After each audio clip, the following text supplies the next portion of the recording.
So, Natasha, it's a delight and honor to talk to you today about your chapter in this particular volume in the readings of the Gateless Barrier. So, I thought maybe we'll begin by you just introducing yourself and your work on Chan and Buddhism, and also women in the context of Buddhism. And so, just so the listeners can take this chapter that you wrote, which is entitled "A Gate of Their Own: Women in Women's World," and understand it in the context of your broader work. Right. So first of all, thanks for this opportunity to talk about this chapter and to talk about women in Chan. Um, so my first book was on a Chan monk of the Yuan dynasty by the name of Zhongfeng Ningmen, and I've spent a lot of time thinking about the tradition of Chan and his role in it. But at the same time that I was working on him, I was also aware, perhaps mostly through teaching, of the need to offer to students a view of Chinese Buddhism that didn't rely exclusively on kind of the dominant sources, if I could put it that way. And I think it was really through teaching that I became more aware of the gaps in the kinds of literature that we have, right, available for teaching. And so if I would set this particular chapter, I guess, in the framework of my first book, but also on the other end of it, I'm now working with Megan Bryson on an anthology of writings about women in Chinese religions. And so that might be kind of the other sort of frame point, is that how do we think about the role of women in Chinese religions when we don't have necessarily the same kinds of sources that we would have for men? And that, I think, informed how I was thinking about this chapter. I see. We're going to come back to the anthology towards the end. I think like we can just jump into the chapter. And you mentioned in the chapter that men are the main interlocutors and teachers in this text, in the Wumen Guan, or the Gateless Barrier. And you begin your essay by describing the representation of non-human characters, like the famous dog from the first case, about whether a dog can have a Buddha nature, and there's a fox in the mix, and there's all these inanimate objects, right, like water bottles. And you point out how props are used in Chan challenges to advance the practice of Chan students. In this particular collection, but I think that applies more broadly. And most of the Chan students are male, right? So women show up in this collection in 4 out of the 48 cases, I think. And I was wondering how you characterize the depiction of women in this text. Yeah, just more broadly, how do you see? How would you how would you label this depiction? Are they used as well as props, or as something else? I mean, I don't think that I would want to go all the way to equating them with, like the fly whisk that the master uses, right? I think they do maybe have a bit more agency than that. But I guess the word I would use is peripheral.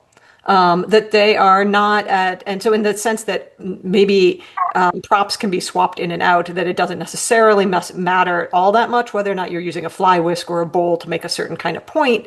That the women as they appear here are not the central focus. And I think we see that in the way that these, how the stories are treated, what is included or left out of the stories, that this isn't the main focus. Like, he's not interested, or the interlocutors in the text, depending on how we want to sort of talk about the register of who's doing what, are not particularly interested in centering women or centering the kinds of conclusions you might get from making women more central, or making gender more central, or certain kinds of personhood more central. Okay. So maybe we can jump into the actual cases themselves, and maybe you can give a little bit of an overview we can talk a little bit about what kind of women are represented in the cases and what are they doing. There's only four of them, so I think we can probably dedicate a little bit of time to talk about what women do we see in the Wumen one. Yeah. And so I think two of the four, I mean, maybe in some sense they're all literary, right? Like they're not, I don't know that we want to sort of uh, take these as representations of real life, right? But two of the four are kind of explicitly literary, that they are being drawn from tales, or in the case of case 42, a scripture. And so that they are not about sort of women that anyone could potentially have ever met, right? That they are not, they don't kind of function in that way. And so case 35 is the first one I discuss, is about Lady Chen, and it's about this story in which basically you have a kind of a separation of bodies, right? And that one, and this is common in kind of Tong tales, is that one woman goes off, essentially runs away with her lover, right? And is living kind of a real life, and then comes back to her family, who has had this a body that has been sort of immobilized for the duration of that period of time. And so that's kind of the backstory, right? And so they like, which one is the real woman, or is the real girl? Mm. And so it doesn't really, like, you could tell this story or in different ways, or it didn't really need to necessarily be a woman, other than that is something that often happens in Tong stories. So it's really used to talk about, I think, the instability of our physical form, where we locate the self, and that the kind of difficulty of doing that, pinning it to any one point, is what I see the story as being, how that story is being used. Um, okay. So when we talk about like the instability of the physical form, that also maybe relates in some way to this issue of gender as well, right? Mhm. But like in a sense, in a positive, right? In a positive way, in the sense that gender is in a sense a construct, or it's not a fixed identity. And I was wondering if you can say a bit more about that, and how that perhaps maybe that's the role of women in this text, to kind of highlight this particular point. And maybe we can relate it also to case number 42, which does, I feel like, speaks to the issue of non-duality. So perhaps you can say a little bit more about that, and how you view Mhm. the relationship between this like instability of the physical form and gender in Chan. Right. Yeah, I mean, so case 42 is interesting because, I think that you could read it about the instability of gender in its original form, as it appears in the scripture. But you, that the way Wuman frames it and what he chooses to comment on it, so just to maybe backtrack, this is the story of like the girl or the woman emerging from samadhi is the title of this case, and it is taken from, it's one of the several cases in Wumonguan that is taken from scriptures, and then instead of being presented as a historical or quasi-historical dialogue, it's taking a kind of a dialogue form from, or a piece of dialogue from the scripture, and using that as the encounter dialogue. It centers on this girl or woman who is deeply in samadhi, right? And Buddha and his disciples around it. And basically the premise is that Manjushri, this really advanced bodhisattva, is unable to rouse her out of this samadhi. And it's given in a rather condensed version in case 42. There is longer versions of it. And as I read it, Wuman isn't particularly concerned about the woman. Like that's not what he focuses on. Like that there is a woman in samadhi, but he focuses on the Buddha and Manjushri in that context. But I know you've written on this, and I'm wondering also if we could turn the tables a little bit, and what do you think about this, right? Because I think you've also looked at it in my task in this chapter was focused particularly on the Gateless Barrier, and maybe looked at it and I do the kind of back reading of the or look at the original scripture, but I think you've looked at it actually in a kind of broader swath of texts, and maybe you'd want to chime in on how you see this case working. Yeah, so I did write about this in a separate article using essentially the title of this particular of the Wumen Guan, the title of the Wumen Guan, the title of the case in the Wumen Guan, which is the case of Mhm. the woman born out of Samadhi. The title doesn't show up necessarily in other collections that also include this text. So, for the listener, the story goes back to the a sutra from the early medieval period.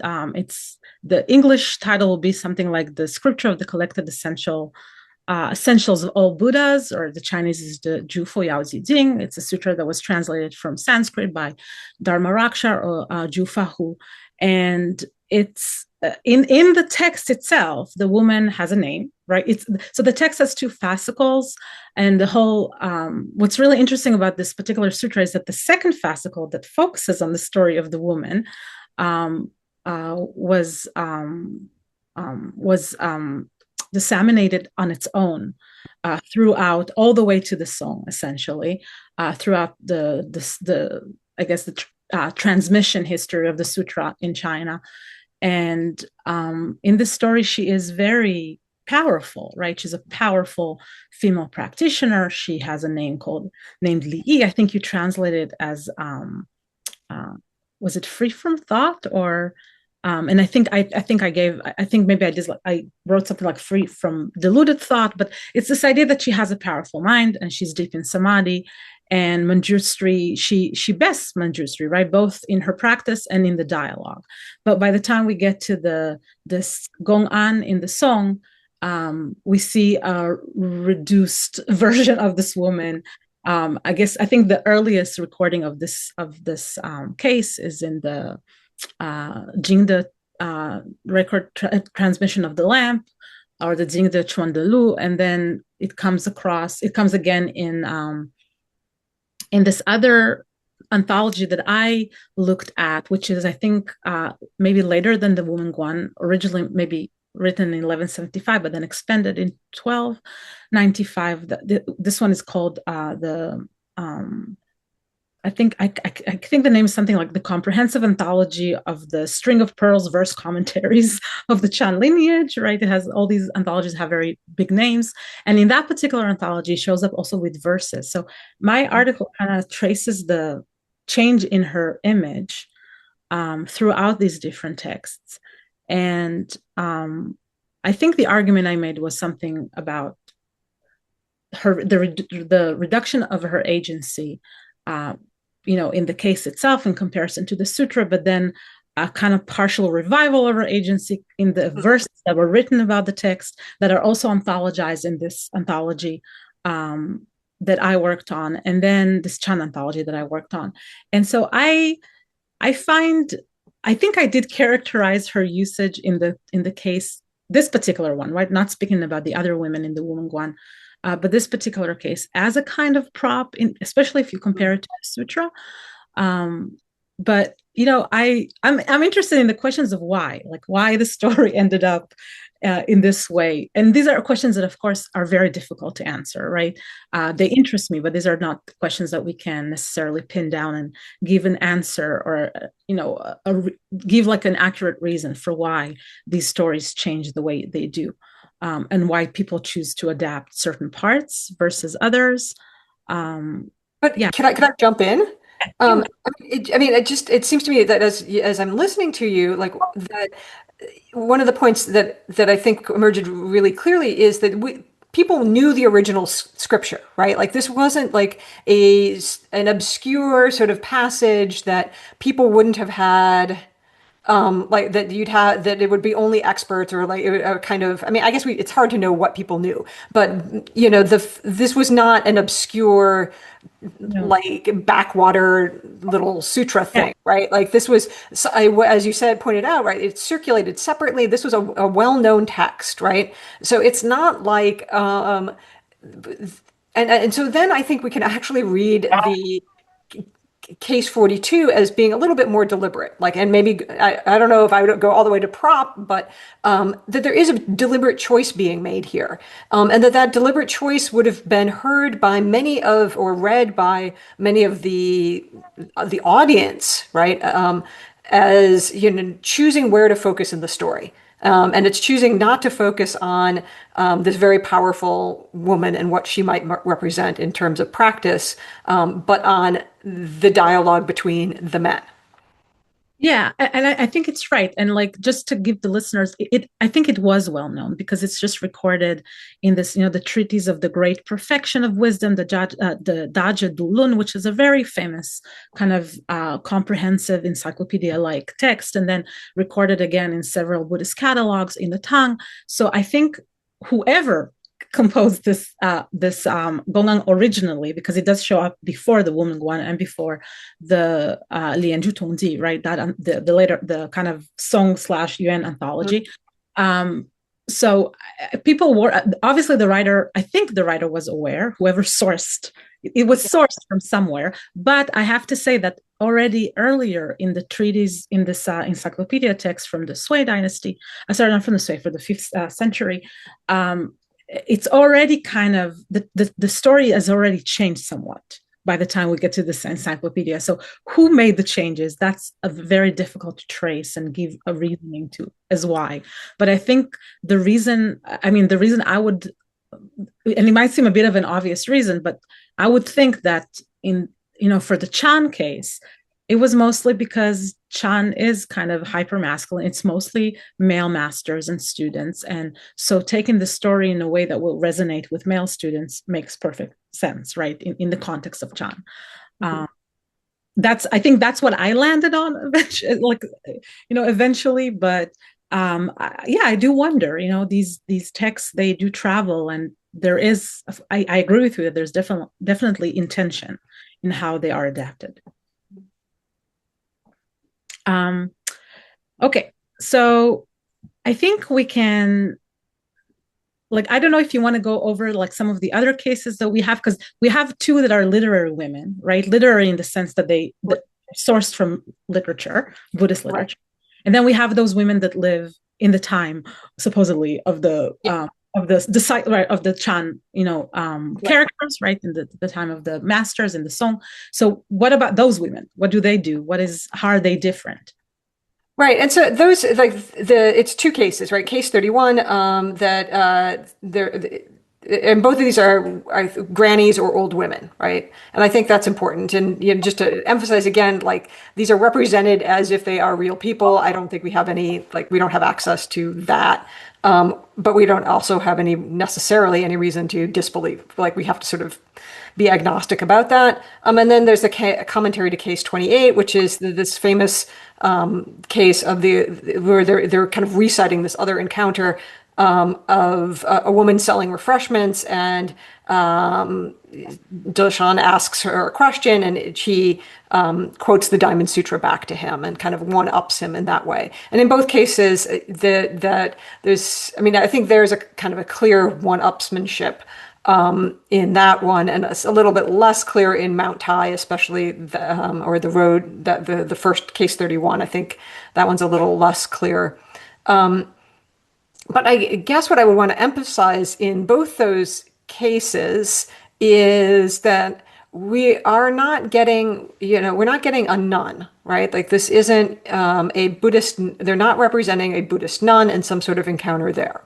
We're not getting a prominent laywoman, right? That we're not getting someone who is who might be visiting the temples or the monasteries for some other reason. And what I'm trying to build up to is that these figures are kind of already marginal, right? That there is the old age is important, I think. That is the woman is out of probably as the reproductive age, represented on alone on the road, selling something. So these are women who are not sort of the the typical, I don't know if I want to say typical woman, but they're a special kind of woman, right? That they are not sort of mothers, they are not wives, they are something else, right? And that they are, by being on the road already and not in the household, let's say, somewhat marginalized.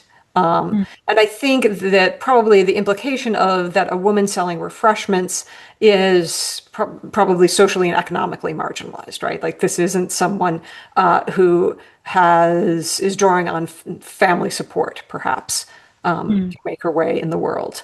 So that seems to me significant in that, first of all, I'm really, if we were just as a side, like if women are understudied, it kind of in religion and Chinese history, kind of overall, I would really love to see people working on older women more than we have, right? Like that. I think sort of the this quality of grannies is really really interesting and. That it would be great to see kind of more focused attention on older women and not just women as reproductive agents.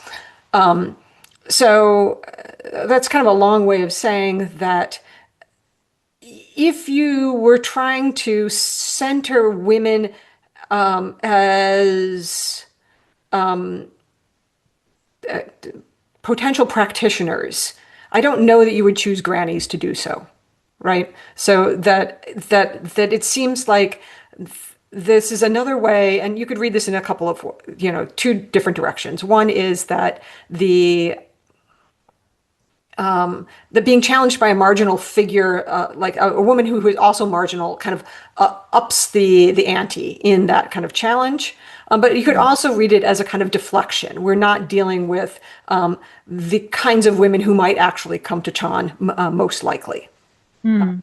So, Although I should add that I think it is kind of true to say that there are examples of it was an option for older women to actually turn to the religion, specifically in China, right? In Chinese context, right, we see women kind of after motherhood, like post right, motherhood, post wifehood, right? Perhaps because they lose their husbands, right? Or sometimes for pious reasons, right? They do kind of embark on a second life in a way, right? Like incarnation as like a nun, right? Or that does exist in the sources, and women were also given that option, I think, from the imperial vantage point, and so. right, I'm talking here about more like edicts that I've read, right, from like the Song right. history, where we see that it was an option for them. So like I totally understand what you're talking about, this woman being marginalized, and this she's not from necessarily the social class that would Right. That, go turn into like the Chan practice. And I yeah, I think think that would be what that would be what I would highlight also is that the social class issue and that age reads differently across different social classes. Um, yeah, yeah, that's yeah, I think that's a very good point. Okay, so how do we set this text in the context of, like, I guess, I mean, this is one of many texts, right? People, listeners should know that the Chan was a very verbose tradition, right? And we have lots of anthologies and stories. And how do we relate, or how do we characterize this text in the broader context of Chan? And maybe even we can talk broader about women in Buddhism. I think I was really interested because you had this idea when you talk about non-duality being central to Chan and of course to this text, right? And also you kind of juxtapose it with egalitarianism. And I was mhm. just hoping you can say more about these two concepts, how you see them connected in the context of Chan and in relation to women, but not just women, like you could talk more broadly. And how do we, would you say this text depicts women in a manner that is quite common in Chan texts? Just yeah, I guess I should say here that in my what comes to my mind is also I remember Bernard Four had this like four categories where he said like women in chant text are usually fall under these categories of the maiden or the kind of the crone or the old lady or like they're often anonymous, right? And Mhm. so I was wondering, is it a typical chant text in that sense, in its representation of women?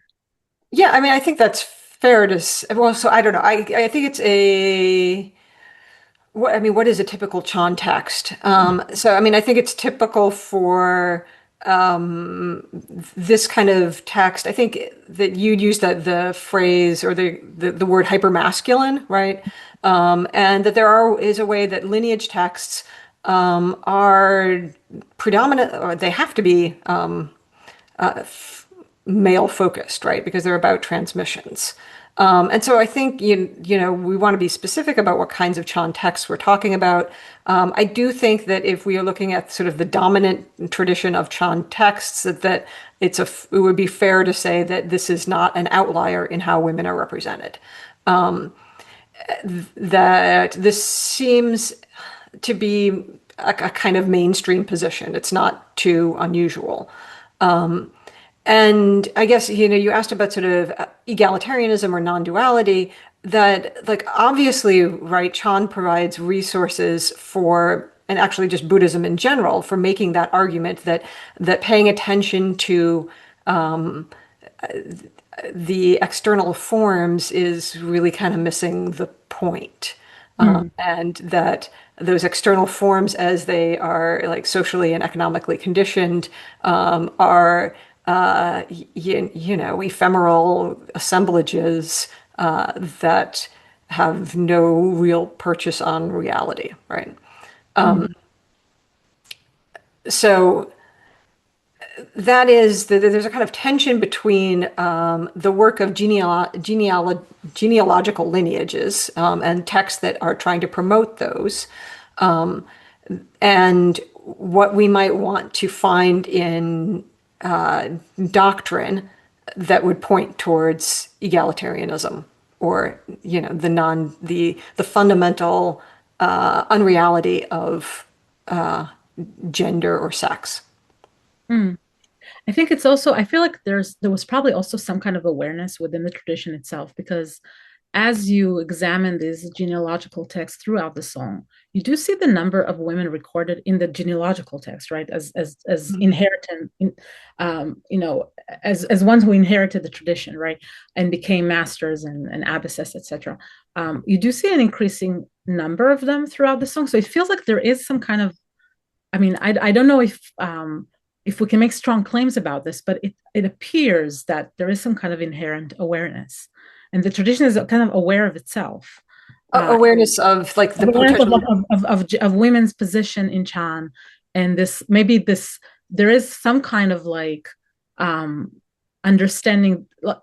We see that the number of women recorded in the genealogies throughout the song increasing, and so I'm Mhm. wondering if there was some kind of awareness um, about representation, right, or about really including more women in these texts, Right. uh, because the change is evident. So Right. um, these are things that again we might not have answers for it, but Mhm. um, Well, it is there in the text, and so. right. And I mean, and if we look at the case of, Da Hui Zhonggao, Mm, the he had what some like 2 dozen women students recorded, mm, mm, and several of them are said to have received the Dharma transmission. So in mm, the case of Da Hui, I think we see, and there are places, as I believe I recall, that like when he is giving sermons, he actually sort of flags and says, this mentions these women disciples. So it's not like, oh, I'm doing like there are women disciples over here, and that's not part of the main tradition. So I think that he is an interesting kind of counterexample of of someone who seems to have been, from what evidence we have taken a more capacious, sensitive, engaged view of what women could be in Chan.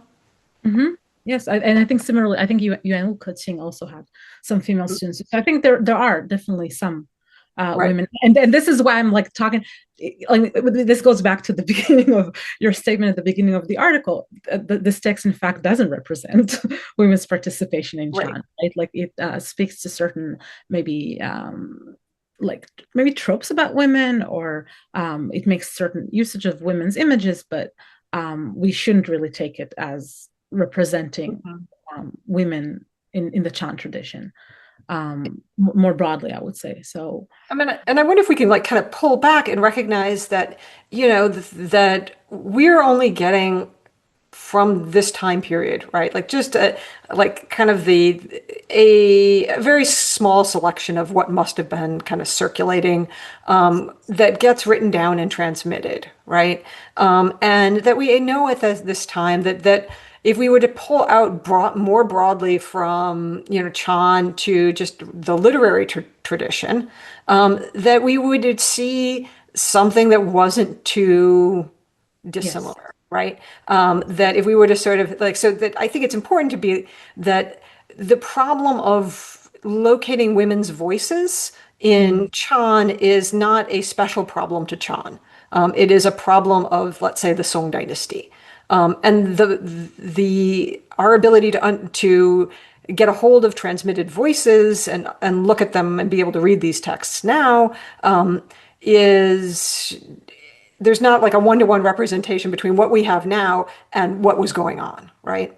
yes. That women might have been writing quite a bit more that wasn't circulated in wider circles and that wasn't preserved. And so that we do have to kind of keep in mind that problem between what we have received and what might have been happening. Yes. And also, yes, of course, there's also lay women, and um, there's a lot of different kinds of women in the mix, I think, that Right. we just don't have representation of. And so it's very, Well, but I agree with what you said, like what we have versus what was, the gap is probably quite big. So, right. Well, and you talked about lay women, right? That we tend to center on nuns, right? But there were also important lay disciples. Lay women could play like important roles in the career of a Chan master, right? yeah. By providing funding, Yes. by all those kinds of in the background, maybe not preserved in texts, support. And then I feel sort of compelled to point out the obvious fact that every Chan master was had a mother, Yes. and Yes. that and then in a lot of biographies, right, like we see like sort of dreams of the mother actually sort of playing in, and that we might just think a little bit about the way in which family life helped shape some of these Chan masters. Yes. Yeah. I mean, that's an excellent point. So I think maybe we can now transition a little bit out of the text and maybe even Chan and speak more about just teaching Buddhism and gender in the classroom. As a kind of I'm a scholar that is just like starting out, right? And I was wondering, if you can share a little bit about your approaches to teaching about gender and kind of introducing Buddhist discourses about women. And maybe you can talk a little bit more about this anthology you've been working on that you mentioned at the beginning. Mhm. The listeners get a sense. Also, this is about Chinese religion more broadly as well, right? It's not just about Buddhism. So, yeah. Yeah, I mean, so I think like I don't have sort of a fixed way that I always address gender. It depends on the class, it depends on the group of students. Something that I often do is that I will say I will very deliberately use, men or he, and then Mm, pause and say like there's a reason why I'm deliberately using men or he in talking about this kind of talking about this, right? And so flag that I'm making a deliberate choice about pronoun use where I would be, if I were talking about contemporary times, I would use they or he and she or whatever, right? Men and women. And so, I think that's one way to flag it. quite frankly, you can often present students with texts and let them bring it up, right?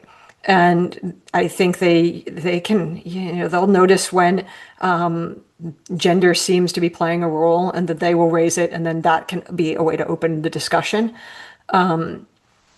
And so I like to have the students in some ways lead the way on that. Mm. I do think that it's important, especially in contexts where we might be teaching the one and only class that they take on Buddhism, or the one and only class that they take on pre-modern China or China at all, right? To make sure, to the extent that we can, that this is not like a special problem of this particular time and place. Sure. And I just walked by on my own campus, like the sign for when the University of Virginia went co-ed, right? And it's 1969, right? So it's not like we are living in some sort of Utopian, yeah. yeah, utopian like gender equality, right? Like, and you can look at like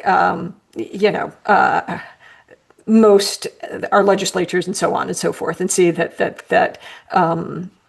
there's still a sort of a things aren't balanced, right?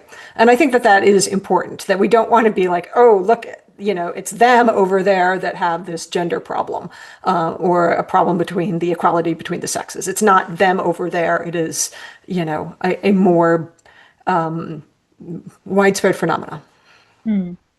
And like, can you say more about the anthology? I'm just interested, like, maybe you can say, if you can, what kind of like texts are you looking at, or like how do you actually, maybe we can go back and talk about why did you feel it was necessary to even come up with this anthology about sources that kind of focus on women, and what was the motivation? I mean, I can probably assume what it was, but Mhm. you, Yeah. I want you to speak, from your own point of view. So it does strike me that um, that on the one hand, we want to represent the tradition fairly, but on the other hand, we don't want to reproduce it, right?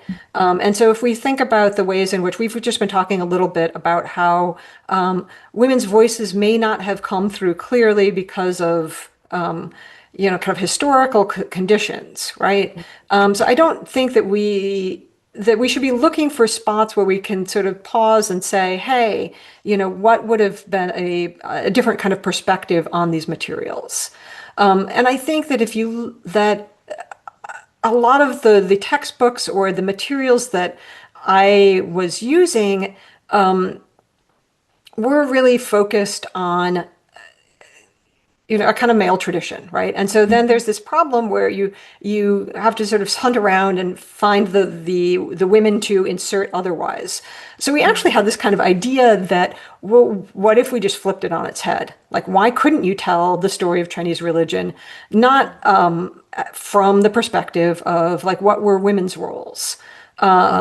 And we were kind of motivated, it was a group, Megan and I are the editors, but this was a group of women who are represented in their translations here, who were thinking about how do we, trace the various ways in which religion entered into women's lives. And Mm-hmm. we ultimately sort of landed on talking about this through the life cycle of women, right? From, daughters, mothers, their reproductive years, and so on. And then, into the religious. And so thinking about it that way, which also focuses on the home, right? So something that was kind of in our minds is, where do we think that, I mean, actually, we could go back to this text, like, where do we think that religion is happening, right? Where is Chan happening? And so if we think Chan, in the case of the reading The Gateless Barrier, and we talked a little bit about this being a lineage text, it's set up as, these are teachings given one summer, right? So that's happening in a monastery or a temple. That's not the only place that Chan was happening, right? Like, it was happening in we know from Dahui and others, right, that